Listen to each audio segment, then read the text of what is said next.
மகாராஷ்டிராவில் ஆட்சி அமைக்க ஆளுநரிடம் உரிமை கோர இருப்பதாகவும் தகவல்கள் வெளிவந்த வண்ணம் இருக்கிறது. அண்மை செய்தியாக பார்த்துக் கொண்டிருக்கிறோம். கூடுதல் விவரங்களை சிறப்பு செய்தியாளர் ஜீவபாரதி வழங்க நாம் கேட்கலாம்.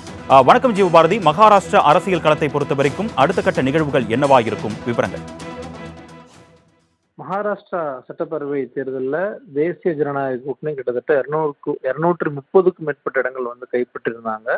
இந்த நிலையில முதலமைச்சர் அப்படிங்கிறது யாரு அப்படிங்கிறதா கடந்த 2-3 நாட்களாக கேள்வியாக இருந்துச்சு.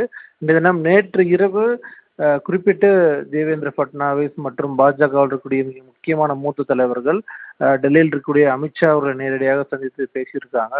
தொடர்ச்சியாக தற்போது ஆளுநராக இருக்கக்கூடிய சிபி ராதாகிருஷ்ணனை முதலமைச்சர் துணை முதலமைச்சர் நேரடியாக போய் சந்திச்சிருக்காங்க. குறிப்பிட்டு ஏக்நாத் ஷிண்டே தன்னுடைய முதலமைச்சர் பதவி ராஜினாமா செய்யறதுக்கான அதிகப்படியான வாய்ப்புகள் இருக்கு தற்போது. அதன் பிறகாக மகாயுக்தி கூட்டணி ஆட்சி அமைக்கிறதுக்கான அந்த உரிமை கோர்றதுக்கான கடிதம் கொடுக்கப்படும். குறிப்பிட்டு இதுல யார் முதலமைச்சர் அப்படிங்கிற இந்த விஷயமானது தற்போது வரைக்குமே தெரிவுபடுத்தப்படலை.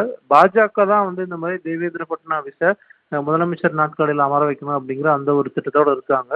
ஏக்நாத் ஷிண்டே தலைமையிலான சிவசேனா மீண்டும் எங்களுக்கு அந்த முதலமைச்சர் பதவி கொடுக்கணும் அப்படிங்கிற அந்த ஒரு விஷயத்தை தொடர்ச்சியாக வலியுறுத்திட்டு வராங்க அப்படிங்கிற செய்தியை பார்க்க முடிஞ்சுச்சு.